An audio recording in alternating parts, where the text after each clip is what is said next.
panic on the streets of Vienna. ISIS has now claimed responsibility for today's deadly terror attack in Indonesia's capital. Media dan pertahanan adalah dua hal yang sangat dekat dengan kehidupan kita. Today in this episode, kita bakal bahas dua hal tersebut dan kemungkinannya di masa depan. This is Podcast Imaginatif Season 2.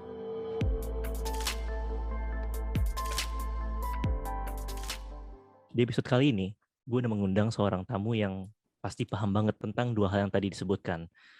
Beliau punya track record yang banyak banget, mulai dari PhD Defense and Security dari Cranfield University, pernah menjadi jurnalis dan editor di Detik, dan sekarang sebagai seorang Head of Center for Intermestic and Diplomatic Engagement sambil mengajar di Cranfield dan Paramadina University. Langsung aja kita sambut, welcome to the podcast Mas Anton Aliabas. Oke, hai Kanzia. Apa kabar Kanzia? Sehat? Alhamdulillah. Thank you banget nih Mas udah menyempatin waktunya. It's really an honor for me. Saya juga senang diundang dengan kamu. Terus terang ini adalah salah satu mimpi saya yang belum bisa saya wujudkan, punya channel podcast, dan kamu jelas lebih hebat dari saya, Kanzia. Dan saya akan banyak belajar dari kamu untuk hal ini. Wow, no. Sebelum masuk ke pembahasan nih Mas, saya mau ngucapin dulu Liverpool kemarin menang 3-0. Selamat Mas. Artinya salah. Kalau dulu saya waktu kuliah, saya selalu pusing kalau udah Liverpool kalah, itu langsung mood saya langsung jatuh, nggak akan saya ngerti gitu. Jadi Liverpool itu adalah salah satu yang bisa mempengaruhi mood saya, dan senang mau salah apalagi dia bisa buat rekor gitu ya. Ini sebenarnya banyak banget yang mau dibahas nih Mas, tapi saya mau mulai dari 4 tahun di Detik. Itu boleh ceritain nggak Mas, pengalamannya gimana aja? Iya, sebenarnya tidak pas 4 tahun, justru hampir 6 tahun, karena saya sudah quote-unquote bekerja di Detik itu dari tahun 2000 ketika saya masih menjadi mahasiswa. Tahun 2000 itu ada kanal kampus yang dia mengakomodir pers mahasiswa seluruh Indonesia untuk bisa kontribusi, dan saya aktif di situ. Dan ketika kanal kampus itu tutup, saya ditawari mau nggak untuk jadi jurnalis beneran di Detik, dan saya menyanggupi, ikut seleksi, dan akhirnya terima. Pengalaman saya di sana banyak sekali. Di Detik saya punya kesempatan, itu hukum pernah, politik jelas, pertahanan keamanan iya. Yang saya tidak pernah dan saya mau adalah sebenarnya pos hiburan gitu. Jadi tapi saya ditolak sama redaktur. Kalau di sana saya bilang saya pengen hiburan, di hiburan aja gitu. Jadi saya bosan di nulis olahraga pernah, saya dulu senang nulis golf dan tenis gitu. Ekonomi kadang-kadang, dan lebih banyak kehidupan saya di politik gitu kan sih ya. Dan kalau sekarang kan Mas Anton benar-benar ketertarikannya di pertahanan nih. Itu kapan sih turning point-nya Mas Anton mikir kayak ya udah pertahanan deh bidang yang gue jalanin? Saya turning point-nya ya ketika saya lulus 2002, jadi sembari kerja saya studi gitu. 2003 saya memutuskan untuk S2, di IPB saya terima perikanan, dan di HI jadi di hubungan internasional. Masuk politik, jadi masuk ngambil studi ilmu politik itu sebenarnya impian saya dari SMA. Tapi waktu itu ibu saya keberatan untuk saya ngambil politik. Iya, Mas? Ibu saya almarhum. Iya. Jadi ibu saya almarhum itu 98 itu kan memang panas-panas ya, demonstrasi gitu ya.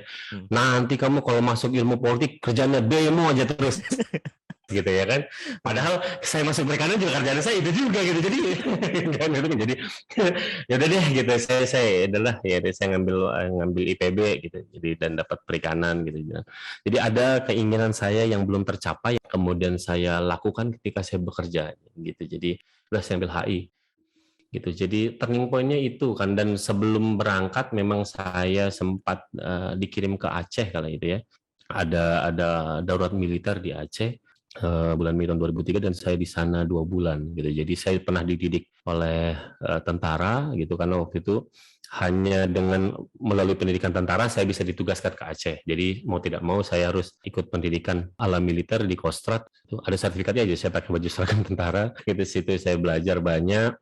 Nah dari situlah ketertarikan saya, oh ya kayaknya belajar HI enak gitu. Sampai akhirnya ketika saya ngambil yang S2 yang kedua juga purely manajemen pertahanan. Itu jadi turning point-nya sih itu. Selama menjadi jurnalis di Detik Mas, ada nggak sih momen-momen yang paling menegangkan atau berbahaya? Karena kan pasti pada mikirnya jurnalis tuh yang bakal ada live report ketika ada momen atau event-event yang bahkan berbahaya kan. Setidaknya yang saya ingat waktu itu ketika saya di Aceh waktu itu di Lok Sumawe itu paling deg-degan karena kami memang jurnalis nggak pakai emblem-emblem apa-apa gitu, jadi nggak pakai jaket tulisannya pers ya, cuma ada ID aja gitu. Pernah satu momen kita dapat kabar bahwa ini tentara itu berhasil menggerebek sebuah rumah tempat bilangnya adalah gudang penyimpanan senjata GAM. Nah, kita datang gitu, memang di dalam itu ada yang bekas galian gitu ya kan.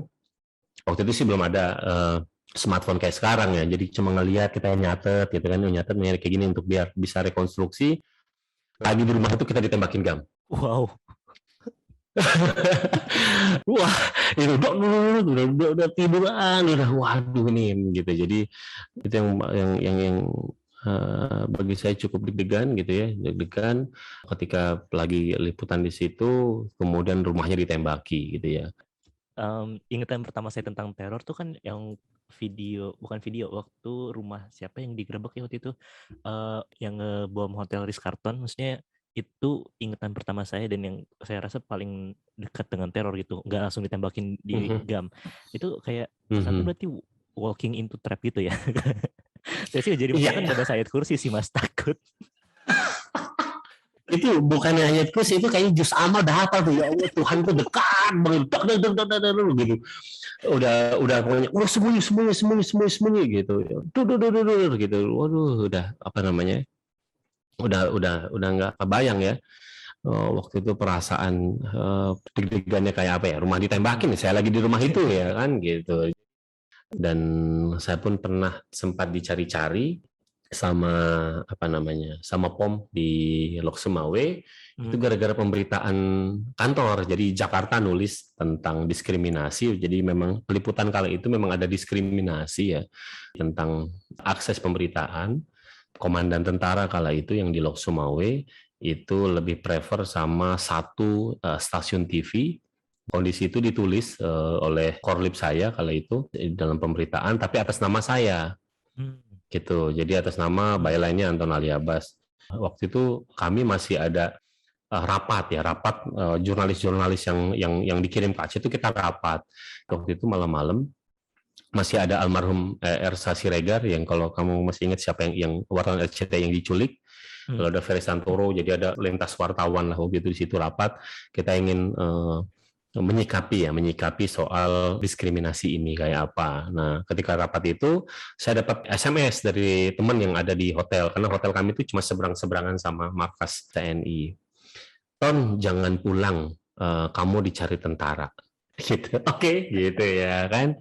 Rupanya saya bilang gara-gara apa nih, pemberitaan saya aman-aman. Ternyata pas ngelihat, ya nggak ngomong-ngomong gitu. Jadi kucing-kucingan lah mainnya gitu. Jadi bilang pokoknya nggak tahu karena prajurit yang datang ke hotel nggak tahu muka, cuma tahu nama. Gitu. Cuma tahu nama gitu ya. Jadi kabur gitu. Jadi itu untungnya ya, bukan kayak zaman sekarang ya. Kalau googling, wah muka Anton yang kayak gini nih, udah langsung diincar ya kan. Nah, kalau dulu kan berhubung masih terbatas, masih pakai SMS gitu ya. Masih banyak keterbatasan untuk akses internet. Alhamdulillah ya masih bisa kabur-kaburan dan saya nggak kena periksa sama POM TNI kala itu. Itu sih. Ya, saya nangkap ada perkembangan di situ, berarti kan kayak dengan perkembangan teknologi itu informasi lebih mudah diakses. Salah satunya kayak tadi bisa aja muka Mas Anton ketahuan duluan gitu. Menurut Mas perkembangan teknologi sekarang tuh bikin lebih berbahaya atau lebih aman buat jurnalis, Mas? Iya, kalau opportunity jelas bahwa kemudian bagi jurnalis untuk mencari informasi, mencari bahan berita itu dengan mudah. Tinggal googling gitu ya, tinggal lihat Twitter, lihat Instagram, lihat media sosial, bisa banyak informasi yang bisa diserap. Dan ketika eranya saya gitu, jadi akses informasi itu effort yang lebih kalau zaman dulu. Nah kalau sekarang kan enggak. Kemudahan-kemudahan itu jelas itu opportunity gitu ya. Tapi ada ancamannya juga. Kenapa ancamannya juga? Karena kemudian media itu tidak bisa lagi bekerja dengan lambat. Tunggu 1 jam, tunggu. Enggak. Karena ketika di era media sosial, itu media sosial sendiri itu sudah bisa menayangkan informasi. Ada live streamnya, ada Facebook bisa, ada Instagram bisa, ada live reportnya Twitter bisa. Gitu ya. Jadi itu jelas kalau bagi jurnalis dan media itu juga bisa dipersepsikan sebagai threat. Saya sebagai pekerja media tidak bisa lagi harus buat nyantai nanti dulu deh, enggak. Karena kalau live report itu udah terus menggelinding dan dia bisa hashtagnya jadi mendunia misalnya, ngapain lagi saya sebagai warga mau mengakses ke media konvensional, mendingan ikut kulit aja. Oh dia gitu. Jadi saya tinggal pin gitu, saya bisa lihat. Itu jelas threat. Jadi ada memang kecepatan dari teknologi itu yang mau tidak mau memaksa media punya dua pilihan. Lu mau ikutin cepat atau lu mati ditinggalin pembaca. Gitu. Jadi immediate ya, kata immediate itu menjadi penting. Threat yang kedua adalah soal hoax. Mau tidak mau kemudian seperti kita lihat gitu di era media sosial segala rupa ada banyak yang false information. Ada yang memang sengaja disediakan salah gitu. Itu jelas menjadi threat sebenarnya tidak hanya bagi jurnalistik dan media, tapi juga bagi demokrasi sebenarnya. Bagaimana hoax itu bisa membunuh demokrasi. Gitu. Jadi bisa memecah belah warga dan segala rupa. Gitu. Jadi saya melihatnya seperti itu, Kanzia. Dari jawaban Mas Anton itu banyak banget yang bisa dikulik, cuman saya mau coba jelasin satu-satu dulu. Ada perubahan bentuk ancaman nih berarti dari yang tadinya cuma sekedar physical into non-physical world. Nah, kalau terhadap individual sendiri selain jurnalis itu kira-kira apa aja yang bakal terancam Mas dari dirinya gitu? Ada banyak kemungkinan ya. Jadi satu, hoax itu juga bisa menyerang individu. Fitnah gitu yang bisa bahwa nih Kanzia ini seperti ini, tapi yang ngomong itu influencer gitu. Jadi orang yang punya banyak pengikut tentu akan kemudian mudah untuk bisa membahayakan Kanzia. Itu satu. Kedua, doxing. Bagaimana kemudian ada banyak orang yang sengaja memunculkan nih identitasnya Kanzia tinggalnya di sini ini gitu. Ada banyak orang yang melakukan itu. Yang ketiga, soal pencurian data nih.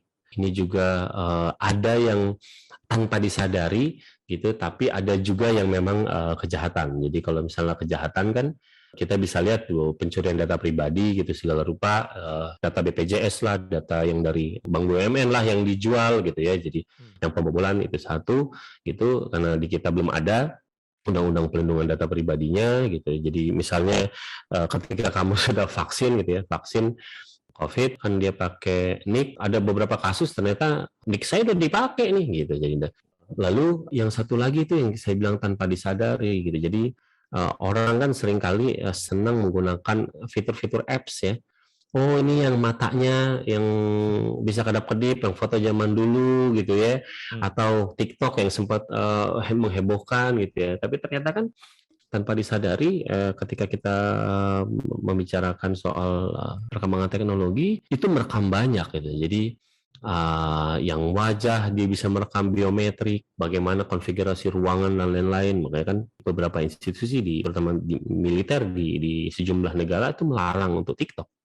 Gitu karena ada potensi untuk itu gitu. Jadi pencurian tanpa disadari gitu. Jadi dan itu kan seringkali kalau misalnya kita ngambil apps ya, jadi download apps di ponsel kan selalu ada mau granted yang mana gitu-gitu, dia boleh nggak akses ini kan gitu. Itu kan tanpa disadari gitu, apalagi yang misalnya foto, dia pengen akses terhadap galerinya kita gitu kan, jadi ya kita accept aja gitu. Jadi sebenarnya tanpa disadari itu bisa menjadi threat, potensial threat gitu. Mungkin dia belum jadi imminent threat, belum jadi ancaman yang nyata, tapi itu bisa jadi potensial karena kemudian pemilik apps itu dia bisa membangun algoritma gitu untuk melihat bagaimana kebiasaan kita dan segala rupa. Apalagi kalau misalnya ngomong soal biometrik itu udah dapat untung banyak datanya. Kayak gitu kan sih ya. Berarti harusnya ada semacam cara dari negara tuh untuk melindungi masyarakatnya gitu kan. Cuman backfire-nya adalah kayak Inggris tuh sekarang menggunakan more surveillance, Mas. Jadi kayak di jalan-jalan besar tuh ada kamera namanya Big Brother. Kalau ada yang kira-kira dicocokin sama face detection-nya mirip teroris tuh ditahan. Diajak ngobrol, ditunjukin face ID gitu-gitunya, Mas. Nah, berarti gimana seharusnya negara tuh bereaksi terhadap 4 ancaman baru ini terhadap individuals, dan apakah more surveillance itu berarti lebih safe atau justru lebih mengancam, Mas, dari face detection? Iya. Soal surveillance ini itu memang ada dilemanya gitu. Jadi ada dilemanya. Tapi perlindungan kayak apa? Sebenarnya perlindungannya bagi saya jelas, misalnya negara harus menjamin bagaimana data pribadi yang dikumpulkan oleh negara melalui IKTP misalnya, apalagi nanti kita mau pakai SIN misalnya, single identity number, bagaimana itu dikelola dan bagaimana itu dilindungi. Kalau misalnya terjadi kebocoran, siapa yang harus bertanggung jawab? Gitu. Dan lalu ketika pemerintah ingin memberikan akses kepada pihak ketiga, bagaimana posisi kita? Misalnya pemerintah, oh ini dia kasih ke bank. Apakah kita pernah waktu itu misalnya ketika ngisi data IKTP itu mengizinkan ada penggunaan pihak ketiga? Kan nggak pernah ada. Ketika kamu saya ngisi KTP, seingat saya waktu itu ngisi KTP saya nggak pernah mencoba. Jadi saya memberi konsen kepada pemerintah untuk memberikan itu kepada bank misalnya, atau memberikan itu kepada pihak ketiga untuk siapapun itu. Jadi semestinya kan ada konsen itu dulu gitu. Jadi ada perlindungan yang proper. Memang jadi rumit gitu ya. Jadi rumit karena kemudian pemerintahnya sendiri nggak serius, maunya memang menjaga kerahasiaan dari aspek mereka, tapi ketika urusan melindungi data pribadi warganya, pemerintah terkesannya sangat enggan untuk melakukan hal itu ataupun membuat kebijakan yang progresif dalam melindungi itu. Sejauh ini saya melihatnya belum ada, belum lagi dan ini juga masih menjadi perdebatan ya ketika kita ngomong tentang surveillance, demokrasi dan COVID.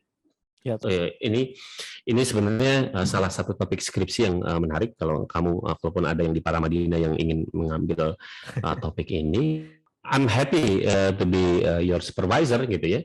Jadi bagaimana kemudian ketika kita ngomong surveillance ya, ini kan ada freedom of movement sebenarnya warga. Dalam beberapa case, waktu itu saya pernah lihat case ada di Singapura, ada di Hong Kong, ada di Taiwan. Bagaimana misalnya mereka yang pada tahun lalu, ini kita nggak bicara yang sekarang, bagaimana kemudian mereka yang positif COVID misalnya, dan dia harus diisolasi di rumah misalnya. Nah, di rumah dia pakai gelang ataupun dia harus mengunduh apps tertentu, dia harus membuat koordinat di rumah itu, di pojok-pojoknya. Jadi untuk melihat bahwa dia itu nggak kemana-mana. Ketika kita ngomong soal demokrasi, itu ngomong surveillance, itu sudah sampai dalam kamar. Nggak lagi di luar, nggak lagi di tempat publik, itu sudah di dalam kamar. Bagaimana kemudian kita mau berdebat antara Anda membicara soal kesehatan publik, atau Anda lagi ngomong soal prinsip dari demokrasi? Mana yang harus kita dahulukan segala rupa? Hong Kong ada negara demokrasi, Taiwan juga so-called dengan demokrasi, Singapura ya memang dengan Singapura yang demokrasi. Tapi ngomong soal itu, bagaimana? Perdebatan kita mau sejauh apa? Ngomong tentang surveillance. Itu Hanzia yang bagi saya perkembangannya tidak hanya sekedar kamera sebenarnya, tapi ketika kita benturkan dengan COVID itu udah banyak lagi dan sangat kompleks, apalagi dengan dilibatkan dengan perkembangan teknologi, ada apps, ada macam-macam untuk ikut mensurveillance kita, biospasial kita ikut ditangkap gitu misalnya, kayak gitu. Ya. Itu kan sih. Satu kekhawatiran emang yang timbul dengan tracking dan segala macamnya itu kan adalah rise of authoritarian government. Tapi ngomong-ngomong soal government dan country, saya nyatet 2 hal yang saya pikir bakal nyambung nih. Jadi Mas Anton pernah bilang teror tuh targeting busy place untuk maximum impact and cause panic. Jadi kayak lebih showing of presence. Dan Yuval Noah Harari bilang terror doesn't think like general of army, but they think like theater producer. Itu emang dari awal teror tuh bentuknya lebih ke theater of war, atau emang mereka sebenarnya nggak punya cukup sumber daya untuk menghancurkan gitu Mas ibaratnya? Ya, jelas bahwa kita bilangnya terorisme adalah weapon of the weak ya. Jadi mereka tahu bahwa kondisi memang asimetris, itu kalau misalnya besar sama besar, ngapain kita pakai model gaya-gaya terorisme gitu ya, langsung aja perang konvensional. Tapi kan ini karena memang dia asimetris, untuk lawan Goliat, David harus pintar-pintar cari cara. Kemudian ketika kita ngomong soal terorisme, dia nggak pernah kita bilangnya random, dia pasti selektif, dia pasti precipitated. Jadi dia pasti terencana, dia selektif, milihnya di mana, segala rupa, jam, detailnya itu pasti sudah rapi. Gitu. Jadi di balik kegiatan itu semua pasti ada pesannya, pasti ada motifnya. Jadi kalau masih ingat saya bilang ini bagaimana kita motifnya, tentu itu akan butuh investigasi yang panjang. Tapi tanpa dia ada punya motif politik, maka dia tidak bisa kita bilang terorisme. Dia hanya bisa kita bilang dengan sokok kriminal, itu walaupun dia sudah menyebarkan teror. Gitu. Jadi kalau misalnya kamu masih ingat contoh ini soal pacar gitu. Jadi kalau ini ceritanya tentang pacarnya anak presiden misalnya, terus putus, dia ngebom di Monas, ini terorisme atau bukan gitu ya kan? Jelas menimbulkan ketakutan segala rupa, dan bagaimana? Ternyata dia motifnya motif personal gitu. Dan bagi saya ketika dia motifnya personal, ya itu bukan teroris, itu kriminal gitu. Tapi untuk tahu motif memang butuh investigasi. Jadi ini yang memang butuh kehati-hatian. Kemudian ketika kita mendefine ini teroris atau bukan, dan sampai kapanpun akan tetap selalu ada jadi perdebatan, karena itu adalah label politik. Jadi siapapun penguasa dia bisa mudah untuk menggunakan label itu. Oh ini teroris, walaupun ini motifnya motif personal. Oh ini teroris, oh ini bukan teroris, gitu. Tapi bagi saya tadi dia pasti terencana, walaupun dia itu letaknya di mana nggak ada kan, tapi terencana, dia selektif, dan selalu harus ada dia motif politiknya. Kalau saya seperti itu sih. Tadi mau nanya apa lupa. Oh iya. Jadi dalam perkembangannya nih Mas, berarti ada semacam showing off yang ditunjukkan. Nah, kira-kira di era teknologi gini, apakah media tuh mengamplify ketakutan yang disebabkan oleh teroris, Mas? Jelas bahwa hubungan media dan terorisme itu simbiosisnya mutualisme. Gitu. Jadi teroris dia butuh media untuk bisa mengamplifikasi pesannya, aplikasi momennya dan lain-lain. Bagaimana misalnya ketika Mumbai attack gitu ya, itu kan controller kan bakar ininya, ini nanti kamu akan diliput segala rupa kan, jadi gitu. Dan di sisi lain media, kalau misalnya dia tidak punya standar etik yang jelas, itu prinsip yang jelas, tidak menghamba pada rating, tidak menghamba pada share, audience share gitu, atau tidak menghamba pada kliks, maka tentu akan selektif gitu. Tapi kan masalahnya mayoritas media kan, apalagi di Indonesia, demennya langsung aja dijeblosin live, mau ada bakar-bakar, mau ada gitu. Media jadi butuh event gitu, dapat audience share segala rupa, iklan jadi mahal segala rupa, jadi prime time terus gitu ya, jam 2 pagi tetap prime time gitu harga iklannya. Gitu. Tapi di sisi lain teroris butuh untuk itu. Jadi hubungan mereka, saya melihatnya itu simbiosis mutualisme. Tricky memang ketika ngomong soal media, karena kemudian masyarakat itu juga seakan-akan juga memang butuh update. Korbannya berapa, siapa sih nama korbannya, pengen buru-buru gitu punya.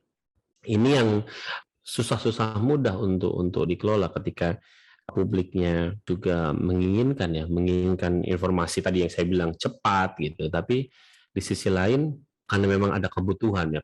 Saya masih ingat waktu itu di Detikcom kita pernah buat hang bandwidth se-Indonesia gitu ya, tahun 2003 ketika serangan invasi Amerika Serikat ke Irak. Gitu. Jadi Detikcom sempat ditegur sama Kominfo gitu ya, kalau itu makan bandwidth-nya terus. Jadi pada saat yang sama orang mengakses Detikcom. Itu Detikcom itu udah lambat di refresh. Jadi berita itu sampai delay segala rupa. Udah down. Oh ya udah, kita udah nyantai aja tuh buat berita.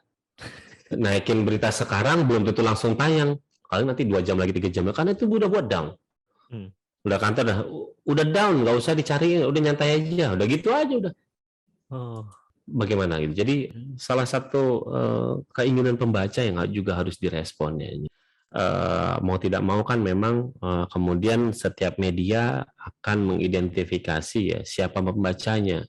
Detikcom, Kompas, Tribun, Tempo dan lain-lain itu style penulisannya akan berbeda-beda. Itu tergantung pada pembacanya.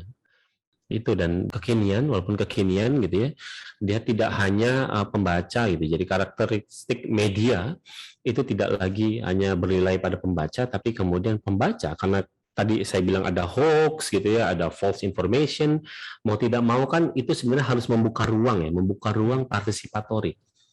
Bagaimana publik untuk membenarkan yang itu? Saya baca misalnya soal pertahanan gitu yang nulis situs tertentu, semestinya saya bisa dong kontribusi itu data itu salah tuh, saya harus kasih nih misalnya. Saya sebagai expert gitu, saya bisa ahli. Kan itu sebenarnya ruang-ruang yang sudah sejauh mungkin untuk bisa dibuka. Kenapa? Karena tidak semua media itu punya kemampuan lead bank yang memadai. Kalau misalnya kita punya ada kata data jelas dia resource-nya untuk lead banknya kuat gitu ya, untuk research-nya kuat, tapi tidak semua kemudian itu. Bagaimana untuk fact checker, apa namanya, informasi, gambar segala rupa. Ada sekarang video yang bisa dimodifikasi gitu ya. Jadi kalau ngeliat film-film Amerika kan, wah ini kita nggak pernah ketemu, tiba-tiba bisa dibuat ketemu secara real mungkin gitu ya, videonya gitu ya kan. Itu, nah itu kan fact checkernya kayak apa? Gitu. Tanpa mau tidak mau kan kemudian kita harus buka sebenarnya untuk ngomong soal fact checker. Belum lagi kan selalu kalau misalnya kamu baca sumber mengatakan bla bla bla bla bla. Sekarang pembaca udah jauh lebih kritis, akan bisa bertanya, itu data lu valid nggak ya? Iya kan? Itu data lu valid nggak ya? Mau tidak mau, kemudian media juga harus lebih transparan. Bagaimana dia gather datanya? Data itu data dari mana? Tidak hanya sekedar, kalau dulu di eranya saya mungkin bisa, wah sumber mengatakan bla bla bla bla. Oke, sumber memang harus dilindungi. Tapi ketika ngomong soal data, Anda harus bisa transparan. Datanya Anda dapat dari mana? Itu yang kemudian ke depan akan makin banyak. Jadi ketika kita ngomong soal terorisme, oh ini kan itu sebenarnya informasi sepihak ya. Ini polisi merilis ini 37, tapi ada nggak verifikasi yang lain? Ini kenapa dia terorisme? Detail gitu ya. Jadi gue evil soal di detail gitu. Jadi bagaimana kamu verifikasi pernyataan polisi itu? Nah, itu kan itu menjadi menarik gitu. Jadi ketika kita ngomong mereka di satu sisi memang di hubungannya simbiosis mutualisme, tapi ketika kekinian akan ada banyak elemen-elemen yang membuat simbiosis itu menjadi lebih kompleks. Yap. Saya jadi keinget satu saying yang bilang lebah tuh nggak bisa ngacak-ngacak rumah, tapi kalau lebahnya masuk ke telinga kerbau, terus kebaunya ngacak-ngacak rumah, itu bisa karena lebahnya di dalam tuh berteriak-teriak aja dalam kepala kerbau itu. Berarti ada satu gambaran kayak the future threats itu bakal abstrak banget, kayak lagunya John Lennon Imagine gitu kan, abstrak. Terus kalau in terms of cyber war, cyber warfare yang kan lagi up to date juga istilahnya, itu seberapa mungkin terjadi atau seberapa siap kita untuk ngadepin itu? Kamu nanyanya paling berat ini, seberapa siap? Saya kalau rahasia negara nggak apa-apa, nggak bisa dijawab. Enggak, bukan soal itu. Masalahnya adalah soal sudahkah elit-elit yang mengelola negara ini itu sudah menganggap cyber warfare adalah threat, imminent threat bagi kita. Gitu. Itu kan pertanyaannya itu. Gitu. Jadi kalau kita bicara soal mungkin dong. Bagaimana misalnya kasus Trump dan Rusia ya, jadi yang menarik kan. Gitu. Jadi bagaimana membuktikannya itu juga sudah jelas susah. Itu satu. Kalau misal tadi pertanyaan pertama kamu adalah mungkin, jelas mungkin gitu. Jadi ke depan nggak hanya ngomong soal cyber, ngomong soal robotik gitu juga itu. Gitu. Jadi itu sangat mungkin. Gitu. Jadi udah bukan cuma sangat mungkin, tapi sangat mungkin gitu karena perkembangannya di sana. Gitu. Jadi berapa banyak gitu misalnya hacking terhadap. Saya suka kalau nonton di Netflix gitu ya, Designated Survivor gitu. Jadi yang mainnya Kiefer Sutherland gitu ya. Jadi bagaimana kemudian ada hacking dan segala rupa. Kemungkinan itu ada di depan mata.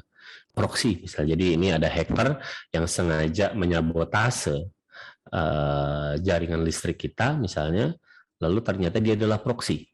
Pernah ada cerita kan kalau ngomong soal proxy warfare kan memang sedikit banyak, agak-agak melebar dikit. Proxy warfare kan sedikit banyak itu dekat sama konspirasi. Tapi ketika misalnya ada kasus Iran sama Prancis misalnya, waktu itu ada ribut soal proyek listrik yang belum selesai gitu ya.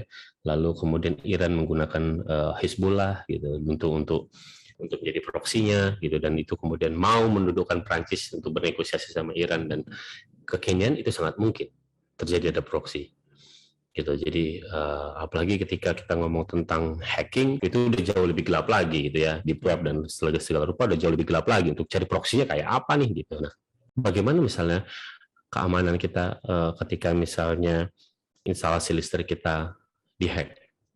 Jadi kita pernah mati lampu di Jakarta, Jawa ya, separuh Jawa itu yang gara-gara ada pohon tumbang ya di Jawa Tengah. Kalau kamu masih ingat ya gitu. Jadi tiba-tiba yang baru nyala malam jam 9 malam gitu. Jadi itu hari libur gitu ya. Bisa dibayangkan itu listrik ya. Jadi listrik itu separuh Jawa gelap gulita. Gitu, separuh Jawa gelap gulita. Bayangkan kalau itu lanjut sampai hari Senin, kita bisa bayangkan kayak apa chaosnya. Mati lampu loh.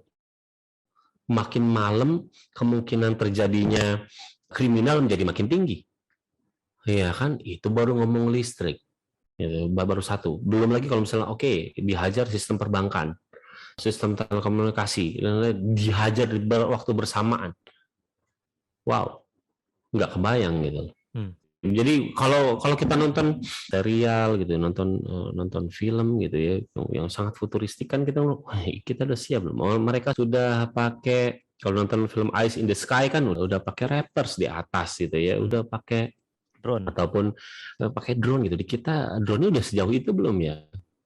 Jadi kalau soal ngomong kesiapan, jelas di kita sendiri masih berbenah gitu. Jadi pemerintah kita masih berbenah bagaimana untuk mengelola dunia cyber, karena cyber itu sebenarnya bagi saya dia tidak bisa untuk kita hanya serahkan pada satu lembaga saja, karena dia cukup kompleks, ada banyak layer, ada banyak aktor di sana gitu ya.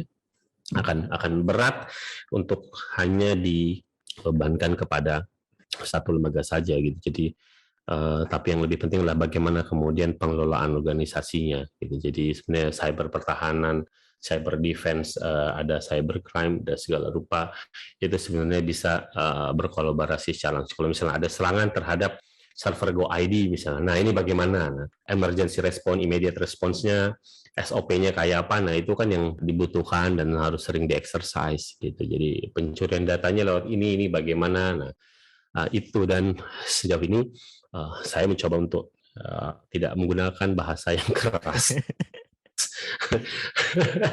Bahwa pemerintah masih terus berbenah. Baik juga kalau jawab detailnya, aduh, ini strategi negara, men. Lihat, di sini Survivor saya nonton, tapi masalahnya kayak cuma 3 episode, terus masanya selesai, kurang detail. Jadi kira-kira dari Mas Anton belajar perang, terus tesis Mas Anton yang bahas 1963 Dwi Kora, sampai sekarang perang masih ada, bahkan sampai cyber warfare bakal ada kemungkinannya. What are the pattern and what can we learn from war sebenarnya, Mas? Satu, kalau misalnya ngomong soal tesis saya kan melihat kegagalan operasi, tapi dari sudut pandang ilmu manajemen dan organisasi. Mix ya, karena ada politik di sana segala rupa, tapi yang bobot di tengahnya itu. Saya bisa melihat bahwa bagaimana kemudian politisasi angkatan bersenjata itu baik yang dilakukan dari internal dan dari dalam gitu, jadi faksionalisasi maupun yang dilakukan oleh pihak luar, bagaimana misalnya menteri, presiden gitu yang melakukan politisasi, itu sangat berbahaya bagi profesionalisme angkatan bersenjata sebuah negara. Gitu. Jadi di situ kalau misalnya saya berkaca pada kegagalan 6 operasi Dwi Korah kan di situ gitu. Jadi bagaimana kemudian karena ada politisasi terhadap ABRI yang begitu besar, baik dari internal maupun eksternal, itu yang membuat kemudian operasi menjadi tidak dilaksanakan secara baik. Jadi memang ada yang sengaja dilemahkan, gitu loh. Jadi ada yang sengaja dilemahkan, dan bagi saya ketika kita membicarakan tentang faksionalisasi, ngomong soal friksi, ngomong soal rivalitas, dan politisasi, itu bukan isapan jempol. Itu adalah ancaman serius yang punya dampak signifikan bagi profesionalisme angkatan bersenjata. Kalau misalnya learn itu, jadi apakah terjadi sampai sekarang, kita bisa melihat saja gitu. Jadi apakah misalnya promosi, mutasi itu dilakukan secara terbuka dan merit system? Apakah promosi dilakukan tidak berdasarkan ini adalah mantunya si Anu, ini anaknya si Anu, ini patronnya si itu kita bisa lihat sendiri gitu, tanpa perlu ini negara gitu. Ataupun misalnya ketika presiden sudah punya preferensi, pokoknya ini yang saya mau kan, kayak gitu pokoknya. Kamu bisa melihat sendiri apakah kemudian politisasi terhadap TNI ataupun Polri berjalan di era kekinian atau tidak. Nah, kamu bisa sendiri, itu satu. Kedua, soal patternnya tentu saja ke depan saya menduganya, jadi ini agak-agak futuristik ya. Saya menduganya mungkin bagi negara-negara maju, mereka tidak lagi banyak untuk menerjunkan manusia di medan tempur ketika teknologi robotik yang terus diperkuat gitu ya. Soal Iron Man itu bagi saya itu imajinasi yang sangat mungkin untuk ke depan ada. Bagaimana kemudian mereka menciptakan robot-robot untuk yang kemudian berperang. Terus juga ada drone pesawat, ada yang unmanned vehicle yang di air misalnya, yang juga bisa membawa peluru kendali, itu sudah makin banyak. Gitu. Jadi perang kemungkinan itu tidak lagi saya harus invasi, kirim, terus prajurit turun dulu. Enggak, bisa jadi saya bombardir aja dulu dari jauh. Gitu loh. Atau saya menggunakan teknologi, saya rusak dulu aja. Saya hancurin dulu aja nih jaringan listrik dan lain-lain. Belum lagi nanti, kita di media massa, kalau dulu di periode saya di 63, 67 sudah ada tuh yang kita ngomong soal hoax. Bagaimana hoax diproduksi, kan itu bagian dari strategi militer. Nah, kekinian sangat mungkin dan ke depan sangat mungkin itu untuk itu. Jadi ada hoax-nya diproduksi gitu dan di-generated melalui media sosial. Kita bisa lihat bagaimana kalau kebohongan yang terus dilakukan berulang-ulang kan bisa jadi kebenaran. Yep. Gitu lah. Jadi itu dilakukan, kemudian sistemnya dihancurkan, terus pakai drone, entah itu di laut dan satelit segala rupa. Sangat mungkin. Belum lagi kita ngomong soal teknologi robot yang dikirim duluan. Itu sangat mungkin terjadi ke depan. Gitu. Jadi pattern-nya tidak lagi, mungkin belum terjadi di era 5 tahun, mungkin belum terjadi, tapi who knows. Jadi ketika mobil sekarang sudah banyak yang bisa parkir sendiri, gitu kan? Jadi yang otomatis, drone yang bisa antar makanan segala rupa, perkembangan teknologi akan jauh-jauh sangat pesat. Perang masa depan akan jauh lebih kompleks, jauh lebih menarik kalau bagi kita sebagai pengkaji HI, termasuk juga kalau misalnya itu dilakukan robot yang dibuat sistem, terus kalau dia melakukan pelanggaran HAM, HAM robot atau HAM siapa nanti yang harus bertanggung jawab? Itu kan ada kompleksitas tersendiri. Gitu. Ini kalau ada pelanggaran HAM, siapa yang harus bertanggung jawab? Nah, kan akan ada banyak diskusi, akan ada banyak celah untuk kita membayangkan kemudian bagaimana kompleksitas masa depan di era teknologi yang sudah jauh pesat. Itu kan sih ya. Dan sebagai individual dengan thread yang tadi sudah dijelaskan banyak banget sama Mas Anton, kira-kira apa aja mindset atau at least skill basic yang harus kita pelajari atau harus dipunyai oleh seseorang dalam menghadapi ancaman itu, Mas? Pertama, jangan mudah percaya dengan informasi. Verify itu menjadi penting gitu. Jadi apalagi di teknologi sekarang, ini WhatsApp group, jangan pernah percaya. Cukup ketika ada broadcast berhenti di kamu dan kamu melakukan verifikasi, tidak menyebarkan. Gitu. Jadi verifikasi menjadi penting. Gitu. Walaupun tidak semua orang kemudian punya, ya memang tidak semua orang punya kapasitas untuk melakukan verifikasi. Tapi once Anda punya kapasitas melakukan verifikasi, hasil verifikasi Anda sebarkan lagi. Gitu. Jadi terlalu banyak hoax, false information dan lain-lain gitu ya. Jadi saya selalu ingat waktu itu quotasi, don't ever trust what you heard and half of what you see. Itu. Jadi verifying itu menjadi penting. Jadi tidak hanya membaca 1-2 sumber, tapi sebanyak-banyaknya sumber menjadi penting. Kecuali saya tahu kapasitasnya. Oh, gue kenal nih. Tanzia ini trusted people. Saya akan telan bulat-bulat. Meskipun itu kamu dikirimkan oleh temanmu, ya mau tidak mau tetap harus verifying. Kecuali kamu sendiri yang buat.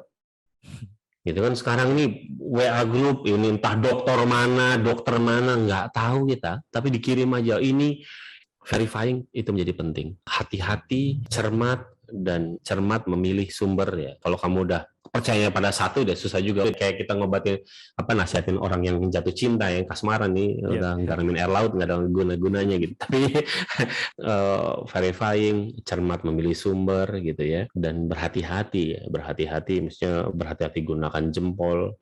Kalau Anda cuma membaca saja, it's okay gitu Anda baca gitu. Tapi once untuk yang ada impact sama kita sendiri, lebih baik itu untuk verify sampai pastikan gitu. Jadi apalagi media konvensional kita tidak semua punya kemampuan internal mereka untuk melakukan verifying duluan gitu. Jadi fact checker dulu sebelum mereka menuliskan gitu. Tidak semuanya punya kapasitas untuk itu. Itu sih Tanzia.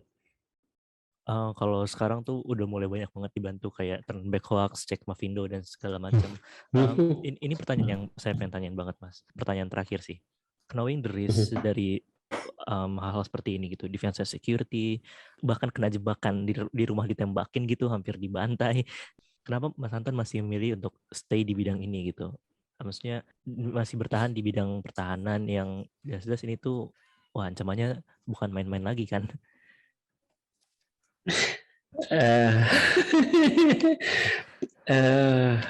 Satu gini, Kazia.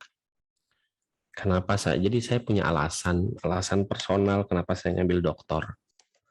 Jadi alasan personal saya ngambil doktor itu, saya punya alasan personal di balik itu. Jadi dulu almarhum ayah saya itu pengen salah satu anaknya ada yang jadi dokter. Ya, jadi dokter jadi GP ya, general practice medis gitu.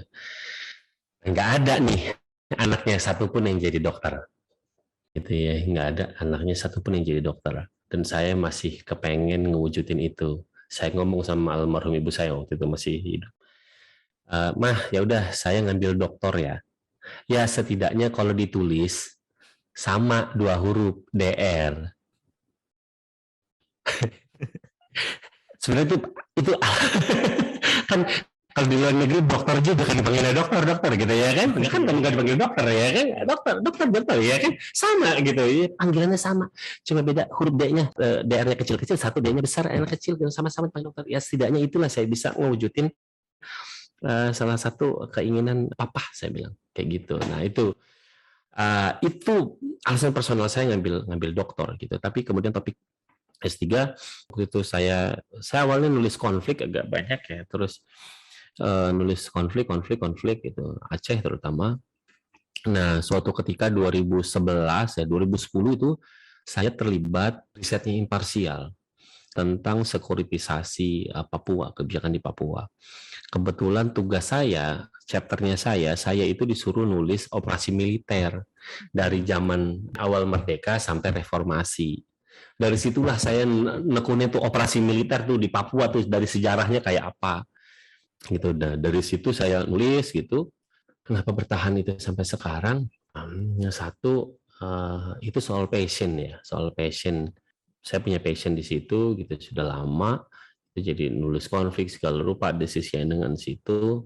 Tapi apakah ada kemungkinan hijrah? Ya sangat mungkin untuk hijrah karena saya sendiri suka dengan tantangan, keluar dari zona nyaman gitu. Jadi ketika saya kemudian sekarang di site di Cide, selain keamanan kita ngomong soal fisheries management gitu. Jadi bagaimana kemudian kita keluar dari zona nyaman nih. Orang HI ngomong soal fisheries management nih, ada banyak nih sebenarnya sisiannya nih gitu. Jadi salah satu yang bidang-bidang yang kemudian saya coba lebarkan, tidak melulu ngomong tentang terorisme, tidak melulu ngomong soal pertahanan, keamanan dan lain-lain gitu. Itu sih. Jadi kalau bertahan karena memang itu passion saya, tapi saya juga tetap membuka diri untuk belajar sesuatu hal yang baru. Apalagi kalau misalnya saya punya bimbingan, bimbingan saya tesisnya tentang ekonomi, berarti saya harus belajar juga tentang. Jadi saya ikut membaca. Apalagi di era pandemi kayak gini, kalau kita ngomong soal itu tuh melulu kan ya jadi sempit aja itunya. Jadi saya tentu untuk harus membangun ekspertis yang lain, pengetahuan yang lain, tidak hanya dari sisi pertahanan, walaupun itu tetap itu sih Kanji ya. Semoga memuaskanmu untuk cari tahu tentang saya. Ya, itu sebenarnya udah pertanyaan terakhir dan menurut saya ini, I don't know, episode yang cukup intens dengan alasan-alasan yang keren-keren banget. Buat yang ingin terhubung dengan Mas Anton bisa melalui emailnya anton.aliabas@paramedia.ica.id atau melalui LinkedIn. Lewat Adin Anton atau lewat Instagram Adin Anton, lewat Facebook Adin Anton Aliabas, most welcome. Atau ada yang mau terhubung dengan site juga boleh, mau ngajak institusinya untuk collab dan sejenisnya. Boleh. Kan saya kan boleh terhubung gak nih Mas? Maaf, itu tidak bisa. Everton dan MU. Makasih banyak Mas Anton waktunya. Iya, sama-sama Kanzia. Senang saya bisa ngobrol di podcast kamu. Saya tadi sempat ngecek, podcastnya sudah banyak episodenya gitu. Jadi ini mimpi, saya tadi bilang ini mimpi saya yang saya belum pernah lakukan, dan jelas saya bisa banyak belajar dari podcast ini. Imajinatif ya, ini imajinatif. Iya, imagitiveness. Iya. Imagitiveness. Saya banyak belajar dari sini, dari kamu, dan ini adalah pertama kali saya mau menerima diskusi via podcast yang saya selalu coba hindari tapi ketika dari awal kamu bilang oke, gitu. Jadi saya sendiri selalu mencoba komit untuk mau diundang sama mahasiswa. Gitu. Jadi kalau mahasiswa yang undang, saya selalu untuk coba meluangkan waktu, walaupun itu dia nyari waktunya, tapi saya mencoba untuk meluangkan waktu kalau misalnya untuk mahasiswa, karena bagi saya interaksi dengan mahasiswa itu membuat saya lebih hidup. Jadi saya akan banyak belajarnya justru dua arah gitu. Oh iya, lingkungan kalian udah begini gitu. Seperti itu sih kan ya. Tapi sekali lagi terima kasih. Saya senang bisa diundang di sini. Saya sangat happy dengan kegiatan ini. Ya, ini juga sebuah kehormatan bagi saya, Mas Anton. Buat teman-teman yang udah nanya di Instagram, tadi udah dimasukin juga beberapa pertanyaannya. Thank you pertanyaannya, bagus-bagus banget. Jangan lupa untuk mau yang diskusi lebih lanjut, tadi kita udah dengar Mas Anton tuh sangat terbuka untuk diskusi, dan jangan lupa untuk dengerin juga podcast lainnya. Episode lainnya di podcast ini, sorry. Stay tune di podcast Imagitiveness. See you.